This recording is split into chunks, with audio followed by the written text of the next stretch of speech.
ನಿಮ್ಗೆ ಹೆಲ್ಪ್ ಮಾಡಕ್ಕೆ 125 ಮತ್ತೆ 126 ಹೋಗಿ. ಯಾರಿಗೆ ಲಾಗಿನ್ ಅಲ್ಲಿ ಎರರ್ ಬರ್ತಾ ಇದೆ ಅವರು 125 ಮತ್ತೆ 126 ಗೆ ಹೋಗಿ, ಹೆಲ್ಪ್ ಮಾಡ್ತಾರೆ. ಹೆಚ್ಚಿಸುವಂತಹ ನಿಟ್ಟಿನಲ್ಲಿ ಯುವ ನೀತಿಯನ್ನು ಕಲ್ಪಿಸಿರುವಂತಹ ಸನ್ಮಾನ್ಯ ಮುಖ್ಯಮಂತ್ರಿಗಳನ್ನ ಯುವ ಜನಾಂಗ ಅಭಿನಂದಿಸಲೇಬೇಕು, ಸ್ವಾಗತಿಸಲೇಬೇಕು. ಚಪ್ಪಾಳೆಗಳ ಮುಖೇನ ಮತ್ತೊಮ್ಮೆ ಮಾನ್ಯ ವೈದ್ಯಕೀಯ ಶಿಕ್ಷಣ ಹಾಗೂ ಕೌಶಲ್ಯಾಭಿವೃದ್ಧಿ, ಉದ್ಯಮಶೀಲತೆ ಮತ್ತು ಜೀವನೋಪಾಯ ಇಲಾಖೆಯ ಸಚಿವರಾದ ನಮ್ಮ ಹೆಮ್ಮೆಯ ಡಾಕ್ಟರ್ ಶರಣಪ್ರಕಾಶ್ ಚಂದ್ರಪ್ಪ ಪಾಟೀಲ್ ಅವರು ಕೂಡ ಆಗಮಿಸಿದ್ದಾರೆ. ಚಪ್ಪಾಳೆಗಳ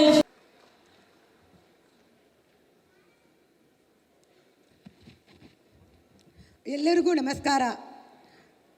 ಕರ್ನಾಟಕ ನಮ್ಮ ಈ ಪ್ರಾಮಾಣಿಕ ಪ್ರಯತ್ನದ ಹಿಂದಿರುವುದ ಉದ್ದೇಶ ಸರ್ವರಿಗೂ ಒಳ್ಳೆಯದಾಗಲಿ. ಈಗಾಗಲೇ ತಾವೆಲ್ಲರೂ ತಮ್ಮ ಜೀವನದಲ್ಲಿ 576ಕ್ಕೂ ಹೆಚ್ಚಿನ ಎಂಪ್ಲಾಯರ್ಸ್ ಈ ಉದ್ಯೋಗ ಮೇಳದಲ್ಲಿ ಭಾಗವಹಿಸುತ್ತಾರೆ. ಫಸ್ಟು.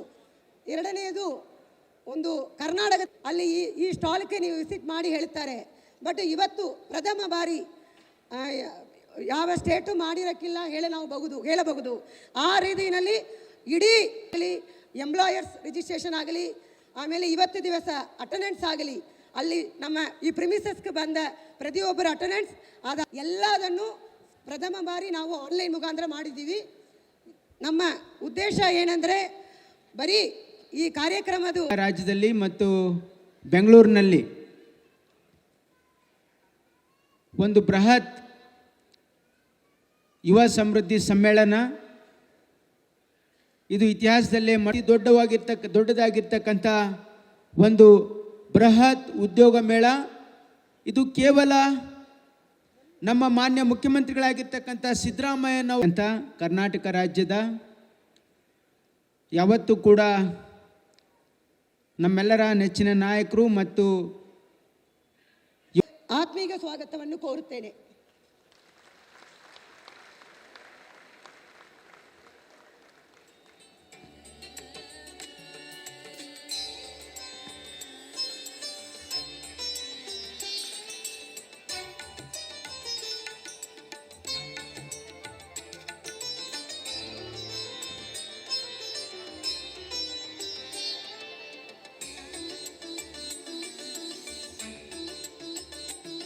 ಈ ಉದ್ಯೋಗ ಮೇಳವನ್ನು ಮಾಡುವ ಸಲುವಾಗಿ ಅವರಲ್ಲಿ ಹಾಗೆ ಗ್ರಾಮೀಣಾಭಿವೃದ್ಧಿ, ಪಂಚಾಯತ್ ರಾಜ್ ಹಾಗೂ ITBT ಇಲಾಖೆಯ ಸಚಿವರಾದ ಶ್ರೀ ಪ್ರಿಯಾಂಕ್ ಖರ್ಗೆ ಅವರಲ್ಲಿ, ಹಾಗೆ ಮಾನ್ಯ ಮುಖ್ಯಮಂತ್ರಿಗಳ ರಾಜಕೀಯ ಕಾರ್ಯದರ್ಶಿಗಳಾದ ನಸೀರ್ ಅಹಮದ್ ಅವರಲ್ಲಿ ವಿನಮ್ರ ಕೋರಿಕೆಯನ್ನು ಸಲ್ಲಿಸ್ತಾ ಇದ್ದೀವಿ. ಹಾಗೆ ಜೊತೆಯಾಗಿದ್ದಾರೆ ಉಮಾ ಮಹದೇವನ್, ಸರ್ಕಾರದ ಅಪರ ಮುಖ್ಯ ಕಾರ್ಯದರ್ಶಿಗಳು, ಗ್ರಾಮೀಣಾಭಿವೃದ್ಧಿ ಮತ್ತು ಪಂಚಾಯತ್ ರಾಜ್ ಹಾಗೂ ಕೌಶಲ್ಯಾಭಿವೃದ್ಧಿ, ಉದ್ಯಮಶೀಲತೆ ಮತ್ತು ಜೀವನೋಪಾಯ ಇಲಾಖೆ. ಹಾಗೆ ವೇದಿಕೆ ಮೇಲಿರುವಂತಹ ಎಲ್ಲ ಗಣ್ಯಮಾನ್ಯರು, ಶ್ರೀಮತಿ ರಾಗಪ್ರಿಯ ಮೇಡಮ್ ಆದಿಯಾಗಿ ಎಲ್ಲರೂ ಕೂಡ, ಎಲ್ಲ ಅಧಿಕಾರಿ ಬಂಧುಗಳು ಜೊತೆಯಾಗಿ ಯುವ ಸಮೃದ್ಧಿ ಸಮ್ಮೇಳನ ಬೃಹತ್ ಉದ್ಯೋಗ ಮೇಳ 2024 ಜ್ಯೋತಿ ಬೆಳಗಿಸುವುದರ ಮುಖೇನ ಉದ್ಘಾಟಿಸಿದ್ದಾರೆ.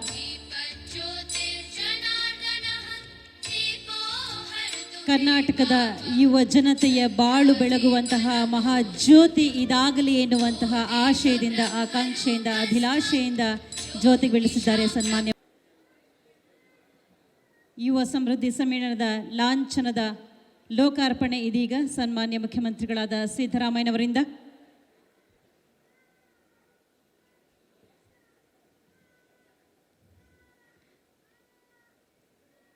ಯುವ ಸಮೃದ್ಧಿ ಸಮ್ಮೇಳನದ ಅಧಿಕೃತ ಲಾಂಛನ ಇದೀಗ ಸನ್ಮಾನ್ಯ ಮುಖ್ಯಮಂತ್ರಿಗಳ ಅಮೃತ ಹಸ್ತದಿಂದ ಲೋಕಾರ್ಪಣೆಗೊಂಡಿದೆ. ಚಪ್ಪಾಳೆಗಳ ಮುಖೇನ ಜೊತೆಯಾಗೋಣ ಪ್ರೀತಿಯ ಬಂಧುಗಳೇ.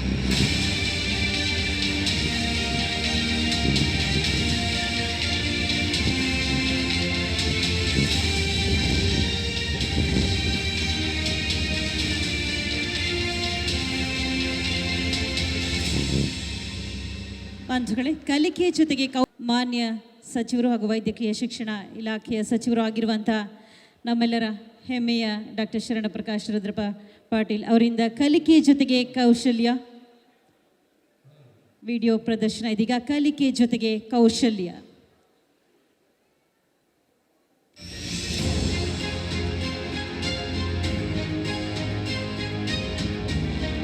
ಬಾಂಧುಗಳೇ, ಉದ್ಯೋಗ ಅವಕಾಶಗಳಿಗಾಗಿ ಕೌಶಲ್ಯ ಆಧಾರಿತ ಕಲಿಕೆ ಇದು. ಶೈಕ್ಷಣಿಕ ಪದವಿ ಕೋರ್ಸ್ಗಳ ಜೊತೆಗೆ ಕೌಶಲ್ಯ ಆಧಾರಿತ ಕೋರ್ಸ್ಗಳು, ಉದ್ದಿಮೆದಾರರಿಗೆ ಮಾರ್ಕೆಟ್ ಆಧಾರಿತ ಮತ್ತು ಉದ್ಯೋಗ ಕೌಶಲ್ಯ ತರಬೇತಿ, 2 ಕಡ್ಡಾಯ ಕೌಶಲ್ಯ ಅಭಿವೃದ್ಧಿ ಕೋರ್ಸ್ಗಳಿಗೆ ತಲಾ 3 ಕ್ರೆಡಿಟ್ಗಳ ಹಂಚಿಕೆ, ಪ್ರಾಯೋಗಿಕ ಅನುಭವ ಮತ್ತು ಸಿದ್ಧಾಂತಗಳು, ಪ್ರಮಾಣ ಪತ್ರ, ವೃತ್ತಿ ಸಿದ್ಧತೆ, ಉದ್ಯಮ ಮತ್ತು ಶೈಕ್ಷಣಿಕ ತಜ್ಞರ ಮಾರ್ಗದರ್ಶನ, ವ್ಯಾಪಕ ಅವಕಾಶಗಳು ಎಲ್ಲವನ್ನ ಒಳಗೊಂಡಿದೆ.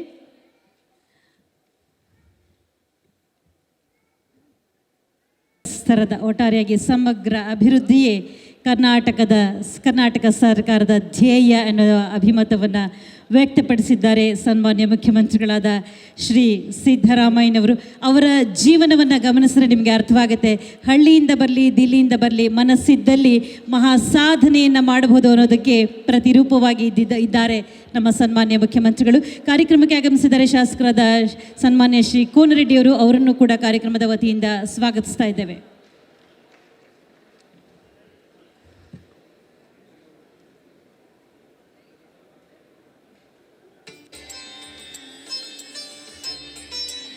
ಸನ್ಮಾನ್ಯ ಶ್ರೀ ಕೋನರೆಡ್ಡಿಯವರು, ಮಾನ್ಯ ಶಾಸಕರು ನವಲಗುಂದ.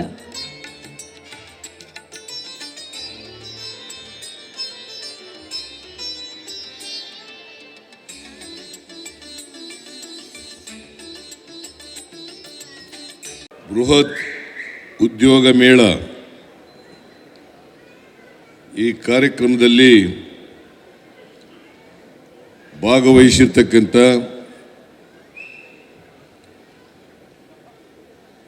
ವೈದ್ಯಕೀಯ ಶಿಕ್ಷಣ ಮತ್ತು ಕೌಶಲ್ಯ ಅಭಿವೃದ್ಧಿ ಸಚಿವರಾದಂಥ ಶ್ರೀ ಶರಣಪ್ರಕಾಶ್ ಪಾಟೀಲ್ ಅವರೇ, ಗ್ರಾಮೀಣ ಅಭಿವೃದ್ಧಿ ಸಚಿವರಾದಂಥ ಶ್ರೀ ಪ್ರಿಯಾಂಕ್ ಖರ್ಗೆ ಅವರೇ, ಮುಖ್ಯಮಂತ್ರಿಗಳ ರಾಜಕೀಯ ಕಾರ್ಯದರ್ಶಿಯವರಾದಂಥ ಶ್ರೀ ನಸೀರ್ ಅಹಮದ್ ಅವರೇ, ಎಲ್ಲ ಕೌಶಲ್ಯ ಅಭಿವೃದ್ಧಿ ಇಲಾಖೆಯ ಹಿರಿಯ ಅಧಿಕಾರಿಗಳೇ, ಇತರ ಎಲ್ಲ ಅಧಿಕಾರಿ ಸ್ನೇಹಿತರೆ,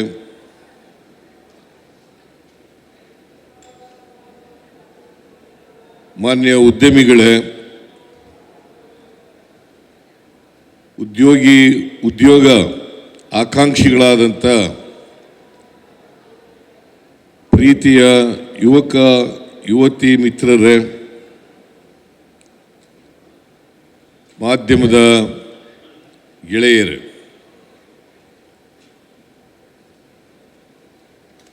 ಇಡೀ ದೇಶದಲ್ಲಿಯೇ ಇವತ್ತು ಕರ್ನಾಟಕ ಸರ್ಕಾರ ಒಂದು ಬೃಹತ್ ಉದ್ಯೋಗ ಮೇಳವನ್ನು ಏರ್ಪಾಡು ಮಾಡಿದೆ. ಈ ಬೃಹತ್ ಉದ್ಯೋಗ ಮೇಳದಲ್ಲಿ ಅತ್ಯಂತ ಸಂತೋಷದಿಂದ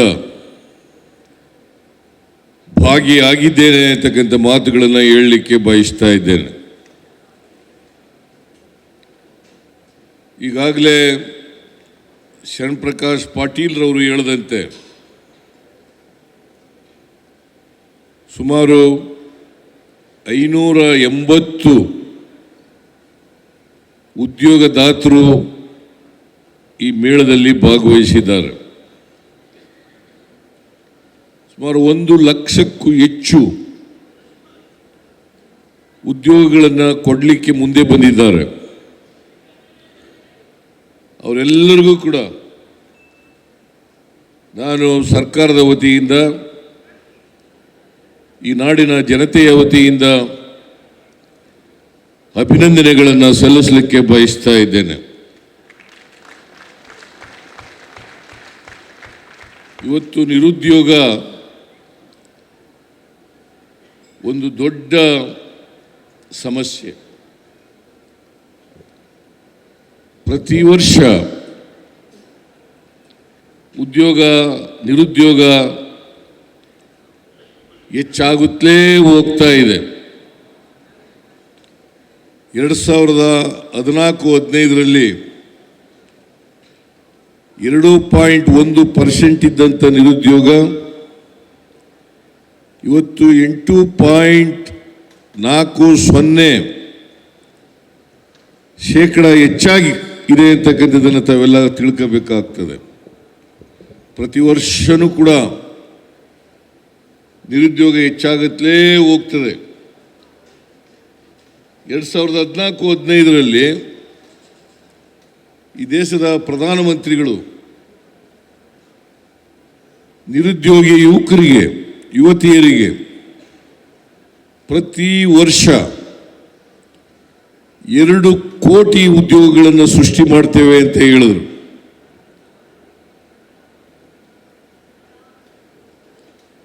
ಅವರು ಉದ್ಯೋಗವನ್ನು ಸೃಷ್ಟಿ ಮಾಡೋದರ ಬದಲಾಗಿ ನಿರುದ್ಯೋಗ ಹೆಚ್ಚಾಗ್ತಕ್ಕಂಥ ಪರಿಸ್ಥಿತಿಯನ್ನು ನಿರ್ಮಾಣ ಮಾಡಿದ್ರು ಅಂತಕ್ಕಂಥದ್ದನ್ನು ಇವತ್ತು ನೆನಪಬೇಕಾಗ್ತದೆ. ಅವರು 10 ವರ್ಷ ಆಯಿತು ಪ್ರಧಾನಮಂತ್ರಿಗಳಾಗಿ. ಈ 10 ವರ್ಷಗಳಲ್ಲಿ 20 ಕೋಟಿ ಉದ್ಯೋಗಗಳನ್ನು ಸೃಷ್ಟಿ ಮಾಡಬೇಕಾಗಿತ್ತು. ಆದರೆ ದುರದೃಷ್ಟವಶಾತ್ ಅವರು ಕೊಟ್ಟ ಮಾತಿನಂತೆ ನಡ್ಕೊಳ್ಳಲಿಲ್ಲ. ಇವತ್ತು ನಿರುದ್ಯೋಗದ ಸಮಸ್ಯೆ ಬೃಹದಾಕಾರವಾಗಿ ಬೆಳೀತಾ ಇದೆ ಅಂತಕ್ಕಂಥದ್ದನ್ನು ತಾವೆಲ್ಲರೂ ಕೂಡ ತಿಳ್ಕೋಬೇಕಾಗ್ತದೆ. ಬಹುಶಃ ನೀವೆಲ್ಲ ಪತ್ರಿಕೆಗಳಲ್ಲಿ ಓದಿದ್ದೀರಿ, ಅಂಕಿಅಂಶಗಳನ್ನು ನೋಡಿದ್ದೀರಿ. ಪ್ರತಿ ವರ್ಷನೂ ಕೂಡ 2.1% ನಿರುದ್ಯೋಗ ಇದ್ದದ್ದು 14-15ರಲ್ಲಿ ಇವತ್ತು 8.40, 2023ರಲ್ಲಿ 8.40% ನಿರುದ್ಯೋಗ ಜಾಸ್ತಿಯಾಗಿದೆ. ಇದನ್ನು ತಾವೆಲ್ಲರೂ ಕೂಡ ಅರ್ಥ ಮಾಡ್ಕೋಬೇಕು ಅಂತಕ್ಕಂಥ ಮಾತುಗಳನ್ನು ಹೇಳಲಿಕ್ಕೆ ಬಯಸ್ತಾ ಇದ್ದೇನೆ. ಇವತ್ತು 25 ವರ್ಷ ಇದ್ದವರು ಇನ್ನು 10 ವರ್ಷಗಳ ನಂತರ 35 ವರ್ಷಗಳಾಗ್ಬಿಡ್ತಾರೆ, 35 ವರ್ಷಕ್ಕೆ ತಲುಪ್ತಾರೆ. ಇವತ್ತು 20 ವರ್ಷ ಇದ್ದವರು ಇನ್ನು 10 ವರ್ಷಗಳ ನಂತರ 30 ವರ್ಷ ಆಗ್ತಾರೆ. ನಾವು ಉದ್ಯೋಗಗಳನ್ನು ಸೃಷ್ಟಿ ಮಾಡಿ ಉದ್ಯೋಗವನ್ನು ಕೊಡದೇ ಇದ್ದರೆ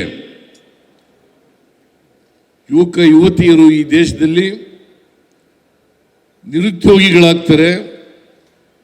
ಅಷ್ಟೇ ಅಲ್ಲ, ದೇಶದ ಸಂಪತ್ತನ್ನು ಉತ್ಪಾದನೆ ಮಾಡಬೇಕಾಗಿರ್ತಕ್ಕಂಥ ಯುವ ಜನತೆ ಅವರು ನಿರುಪಯುಕ್ತ ಆಗ್ತಾರೆ ಅಂತಕ್ಕಂಥ ಮಾತುಗಳನ್ನು ತಮಗೆ ತಿಳಿಸಲಿಕ್ಕೆ ಬಯಸ್ತಾ ಇದ್ದೇನೆ. ಅದಕ್ಕೋಸ್ಕರ ನಮ್ಮ ಸರ್ಕಾರ ತೀರ್ಮಾನ ಮಾಡಿದೆ, ಪ್ರತಿ ವರ್ಷನೂ ಕೂಡ ಈ ಬೃಹತ್ ಉದ್ಯೋಗ ಮೇಳವನ್ನು ಏರ್ಪಾಡು ಮಾಡಬೇಕು. ಪ್ರಾದೇಶಿಕವಾಗಿ ಏರ್ಪಾಡು ಮಾಡಬೇಕು. ಮೈಸೂರು ವಿಭಾಗದಲ್ಲಿ ಮಾಡಬೇಕು, ಗುಲ್ಬರ್ಗ ವಿಭಾಗದಲ್ಲಿ ಮಾಡಬೇಕು, ಬೆಳಗಾವಿ ವಿಭಾಗದಲ್ಲಿ ಮಾಡಬೇಕು, ಬೆಂಗಳೂರು ವಿಭಾಗದಲ್ಲಿ ಮಾಡಬೇಕು. ಅಲ್ಲಿ ಕಂಪ್ನಿಗಳನ್ನು, ಉದ್ಯಮಿಗಳನ್ನು ಕರೆದು ಕೆಲಸ ಕೊಡಿಸ್ತಕ್ಕಂಥ ಕೆಲಸವನ್ನು ಮಾಡಬೇಕು. ಸರ್ಕಾರ ಒಂದು ಕಡೆ ಉದ್ಯೋಗಗಳನ್ನು ಸೃಜನೆ ಮಾಡಬೇಕು, ಇನ್ನೊಂದು ಕಡೆ ಉದ್ಯೋಗ ಬಯಸ್ತಕ್ಕಂಥ ಯುವತಿಯರಿಗೆ ಉದ್ಯೋಗವನ್ನು ಕೊಡ್ತಕ್ಕಂಥ ಕೆಲಸವನ್ನು ಮಾಡಬೇಕು. ಇವತ್ತು ಈ ಬೃಹತ್ ಉದ್ಯೋಗ ಮೇಳದಲ್ಲಿ ಈಗಾಗಲೇ ಸುಮಾರು 75,000 ಯುವತಿಯರು ನೋಂದಣಿ ಮಾಡಿಸ್ಕೊಂಡಿದ್ದಾರೆ. ಆನ್ಲೈನ್ ಮೂಲಕ ನೋಂದಣಿ ಮಾಡಿಸ್ಕೊಂಡಿದ್ದಾರೆ. ಇಲ್ಲೂ ಕೂಡ ನೋಂದಣಿ ಕೆಲಸ ನಡೀತಾ ಇದೆ. ಇದನ್ನು ತಮಗೆ ತಿಳಿಸಲಿಕ್ಕೆ ಬಯಸ್ತಾ ಇದ್ದೇನೆ. ಅದರ ಜೊತೆಗೆ ಕಲಿಕೆ ಜೊತೆಗೆ ಕೌಶಲ್ಯ ಅಭಿವೃದ್ಧಿ, ಕಲಿಕೆ ಜೊತೆಗೆ ಕೌಶಲ್ಯ ಅಭಿವೃದ್ಧಿ ಕಾರ್ಯಕ್ರಮನೂ ಕೂಡ ನಮ್ಮ ಸರ್ಕಾರ ಮಾಡ್ಕೊಂಡಿದೆ. ಯಾಕಂತಂದರೆ ಇವತ್ತು ಮಾರುಕಟ್ಟೆನಲ್ಲಿ ಯಾವ ಡಿಮ್ಯಾಂಡ್ ಇದೆ, ಯಾವ ರೀತಿಯ ಉದ್ಯೋಗಿಗಳು ಬೇಕಾಗ್ತಾರೆ, ಯಾವ ರೀತಿಯ ಕೌಶಲ್ಯ ಅಭಿವೃದ್ಧಿ ಬೇಕಾಗ್ತದೆ, ಅಂತಹ ಕೌಶಲ್ಯ ಅಭಿವೃದ್ಧಿಗಳನ್ನು ಕೊಟ್ಟಾಗ ಮಾತ್ರ ಉದ್ಯಮಿಗಳಿಗೆ ಬೇಕಾದಂಥ, ಕಂಪನಿಗಳಿಗೆ ಬೇಕಾದಂಥ ಉದ್ಯೋಗವನ್ನು ಕೊಡಲಿಕ್ಕೆ ಸಾಧ್ಯ ಆಗ್ತದೆ. ಅದಕ್ಕೆ ನಾನು ಹೇಳಿದೆ, ಶಿವಮೊಗ್ಗದಲ್ಲಿ ವಿವೇಕಾನಂದರ ಜನ್ಮದಿನದಂದು ನಾವು ಈ ಯುವ ನಿಧಿ ಕಾರ್ಯಕ್ರಮಕ್ಕೆ ಚಾಲನೆ ಕೊಡ್ತಕ್ಕಂಥ ಸಂದರ್ಭದಲ್ಲಿ ಹೇಳಿದೆ, ನಾವು ಉದ್ಯೋಗವನ್ನು ಕೂಡ ಕೊಡ್ತೀವಿ, ಕೌಶಲ್ಯ ಅಭಿವೃದ್ಧಿನೂ ಕೂಡ ಮಾಡ್ತೀವಿ. ಅದ್ರ ಜೊತೆಗೆ ಯಾರು ಕೌಶಲ್ಯ ಅಭಿವೃದ್ಧಿ ಬೇಕಾಗಿದೆ ಅವರಿಗೆ ಕೌಶಲ್ಯ ಅಭಿವೃದ್ಧಿ ಕೊಡ್ತಕ್ಕಂಥದ್ದು. ನಾನು 2016ರಲ್ಲಿ ಈ ಇಲಾಖೆಯನ್ನು ಪ್ರಾರಂಭ ಮಾಡಿದೆ. 2016 ಪ್ರಾರಂಭ ಮಾಡಿದೆ. ಯಾಕೆ ಅಂತಂದರೆ ನಿರುದ್ಯೋಗದ ಸಮಸ್ಯೆ ಬೆಳೀತಾ ಇದೆ. ಇದಕ್ಕೆ ಪರಿಹಾರವನ್ನು ಸರ್ಕಾರ ಕಂಡುಕೊಳ್ಬೇಕು. ನಮ್ಮ ಯುವ ಶಕ್ತಿ ಅದು ಹಾಗೇನೆ ಉಪಯೋಗಕ್ಕೆ ಬಾರದೇ ರೀತಿಯಲ್ಲಿ ಆಗಬಾರದು, ಉದ್ಯೋಗವನ್ನು ಕೊಡಬೇಕು, ಅವರನ್ನು ಉದ್ಯೋಗದಲ್ಲಿ ತೊಡಗಿಸಬೇಕು ಅಂತಕ್ಕಂಥ ಕಾರಣದಿಂದ ಈ ಕೌಶಲ್ಯ ಅಭಿವೃದ್ಧಿ ಇಲಾಖೆಯನ್ನು, ಹೊಸ ಇಲಾಖೆಯನ್ನು ಪ್ರಾರಂಭ ಮಾಡಿದ್ದು. ಅದರ ಮೂಲಕ ಇವತ್ತು ಅಭಿವೃದ್ಧಿಯನ್ನು ಕೊಡ್ತಾರೆ. ಅದಕ್ಕೆ ನಮ್ಮ ಜಿ ಟಿ ಸಿಗಳು ಕೂಡ ಅವು ಈ ಇರ್ತಕ್ಕಂಥವನ್ನ ಸಶಕ್ತಗೊಳಿಸ್ತಕ್ಕಂಥದ್ದು.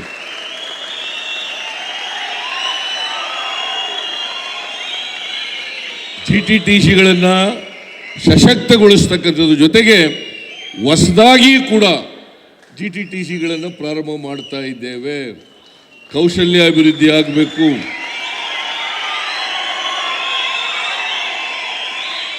ಪಾಲಿಟೆಕ್ನಿಕ್ಗಳಲ್ಲಿ, ITIಗಳಲ್ಲಿ, ಇಂಜಿನಿಯರಿಂಗ್ ಕಾಲೇಜ್ಗಳಲ್ಲಿ, ಡಿಗ್ರಿಗಳಲ್ಲಿ ಈ ಕೌಶಲ್ಯ ಅಭಿವೃದ್ಧಿ ಆಗಬೇಕು. ನಾವು ಯುವ ನಿಧಿ ಕಾರ್ಯಕ್ರಮವನ್ನು ಜಾರಿ ಕೊಟ್ಟಿದ್ದೀವಿ. ಯಾರು 22-23ರಲ್ಲಿ ಪರೀಕ್ಷೆ ತಗೊಂಡು ಪಾಸ್ ಮಾಡಿ 6 ತಿಂಗಳಲ್ಲಿ ಕೆಲಸ ಸಿಕ್ಕಲ್ಲ ಅಂತ ನಿರುದ್ಯೋಗಿ ಪದವೀಧರರಿಗೆ, ಡಿಪ್ಲೊಮಾ ಹೋಲ್ಡರ್ಸ್ಗೆ, ನಿರುದ್ಯೋಗಿ ಪದವೀಧರರಿಗೆ 3,000 ರೂಪಾಯಿ ಕೊಡ್ತಕ್ಕಂಥ ಕಾರ್ಯಕ್ರಮ. 3,000 ರೂಪಾಯಿ ಕೊಡ್ತಕ್ಕಂಥದ್ದು.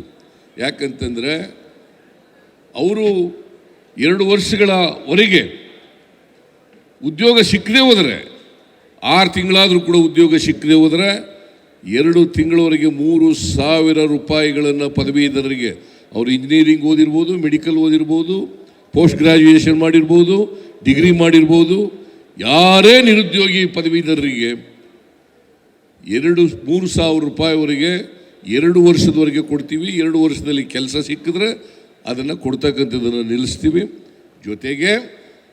ಜೊತೆಗೆ ಕೌಶಲ್ಯ ಅಭಿವೃದ್ಧಿಯನ್ನು ಕೂಡ ಕೊಡ್ತೇವೆ. ಕೌಶಲ್ಯ ಅಭಿವೃದ್ಧಿಯನ್ನು ಕೂಡ ಅವರಿಗೆ ಟ್ರೈನಿಂಗ್ ಕೊಡ್ತೇವೆ. ಸರ್ಕಾರದ ವತಿಯಿಂದ ಕೌಶಲ್ಯ ಅಭಿವೃದ್ಧಿ, ಅದು GTTCಗಳಿರ್ಬೋದು, ITIಗಳಿರ್ಬೋದು, ಪಾಲಿಟೆಕ್ನಿಕ್ಗಳಿರ್ಬೋದು, ಇಂಜಿನಿಯರಿಂಗ್ ಕಾಲೇಜುಗಳಿರ್ಬೋದು, ಅಲ್ಲಿ ಕೌಶಲ್ಯ ಅಭಿವೃದ್ಧಿನೂ ಕೂಡ ಕೊಡ್ತೀವಿ. ಯಾಕಂತಂದರೆ ಅವರು ತಯಾರಾಗಬೇಕು. ಭಾಳ ಜನ ಸಮಾಜದಲ್ಲಿ ಬಡವರಿಗೆ ಅರ್ಜಿ ಹಾಕಕ್ಕೂ ಕೂಡ ದುಡ್ಡಿರಲ್ಲ.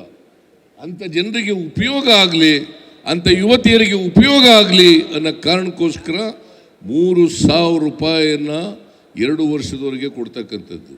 ಮತ್ತು ಡಿಪ್ಲೊಮಾ ಹೋಲ್ಡರ್ಸ್, ಯಾರು ಡಿಪ್ಲೊಮಾ ಮಾಡಿರ್ತಾರೆ, ಆ ಡಿಪ್ಲೊಮಾ ಹೋಲ್ಡರ್ಸ್ಗೆ ತಿಂಗಳಿಗೆ 1,500 ರೂಪಾಯಿ ಕೊಡ್ತಕ್ಕಂಥದ್ದನ್ನು ಕೂಡ ಮಾಡ್ತಾ ಇದ್ದೀವಿ. ಅವರು ಉದ್ಯೋಗವನ್ನು 2 ವರ್ಷದಲ್ಲಿ ಪಡ್ಕೋಬೇಕು. ಜೊತೆಗೆ ಅವ್ರಿಗೆಲ್ಲರಿಗೂ ಕೂಡ ಕೌಶಲ್ಯ ಅಭಿವೃದ್ಧಿ, ಇವತ್ತು ಮಾರ್ಕೆಟ್ನಲ್ಲಿ ಯಾವುದು ಡಿಮ್ಯಾಂಡ್ ಇದೆ ಆ ಥರದ ಕೌಶಲ್ಯ ಅಭಿವೃದ್ಧಿಯನ್ನು ಕೊಡ್ತಕ್ಕಂಥದ್ದನ್ನು ಕೂಡ ಸರ್ಕಾರ ಮಾಡ್ತದೆ ಅಂತಕ್ಕಂಥ ಮಾತುಗಳನ್ನು ಹೇಳಲಿಕ್ಕೆ ಬಯಸ್ತಾ ಇದ್ದೇನೆ. ಮತ್ತು ಈ ಉದ್ಯೋಗ ಮೇಳ ಇವತ್ತೇನು ನಾವು ಏರ್ಪಾಡು ಮಾಡಿದ್ದೀವಿ, ಇವತ್ತು ಭಾಳ ಯುವಕ ಯುವತಿಯರು ಸ್ಪಂದಿಸ್ತಕ್ಕಂಥ ಕೆಲಸವನ್ನು ಮಾಡಿದ್ದಾರೆ. ಇವತ್ತು ಭಾಳ ಜನ ಯುವಕ ಯುವತಿಯರು ಬಂದಿದ್ದಾರೆ. ಮತ್ತು ಇದು ನಿರಂತರವಾಗಿ ನಡೀತಾ ಇರತಕ್ಕಂಥ ಪ್ರಕ್ರಿಯೆ. ಪ್ರತಿ ವರ್ಷ ಎಲ್ಲ ವಿಭಾಗಗಳಲ್ಲಿ, ಪ್ರಾದೇಶಿಕ ಭಾಗಗಳಲ್ಲಿ ಇದನ್ನು ಮಾಡ್ತೇವೆ ಮತ್ತು ನಿರಂತರವಾಗಿ ಇಂಥ ಮೇಳ ನಡೀತಾ ಇರ್ತದೆ. ಒಟ್ಟಾರೆಯಾಗಿ ಯುವಕ ಯುವತಿಯರನ್ನು ಬಳಸ್ಕೊಳ್ತಕ್ಕಂಥ ಕೆಲಸವನ್ನು ಮಾಡಬೇಕು. ಅವರು ಕಾಲ ವ್ಯಯ ಆಗಬಾರದು ಅಂತಕ್ಕಂಥ ಮಾತುಗಳನ್ನು ಈ ಸಂದರ್ಭದಲ್ಲಿ ಹೇಳಿ, ಇವತ್ತು ಯಾರ್ಯಾರಿಗೆ ಉದ್ಯೋಗ ಸಿಗ್ತದೆ ಅವರ ಭವಿಷ್ಯ, ಅವರ ಜೀವನದಲ್ಲಿ ಅವ್ರಿಗೆ ಶುಭವಾಗಲಿ ಅಂತಕ್ಕಂಥ ಮಾತುಗಳನ್ನು ಈ ಸಂದರ್ಭದಲ್ಲಿ ಹೇಳಿ, ಮತ್ತೊಮ್ಮೆ ಎಲ್ಲ ಉದ್ಯಮಿಗಳಿಗೆ, ಎಲ್ಲ ಉದ್ಯೋಗದಾತರಿಗೆ ಅಭಿನಂದನೆಗಳನ್ನು ಸಲ್ಲಿಸಿ ನಿಮಗೆಲ್ಲ ಶುಭ ಕೋರಿ ನನ್ನ ಮಾತನ್ನು ಮುಗಿಸ್ತೇನೆ. ಜೈ ಹಿಂದ್, ಜೈ ಕರ್ನಾಟಕ.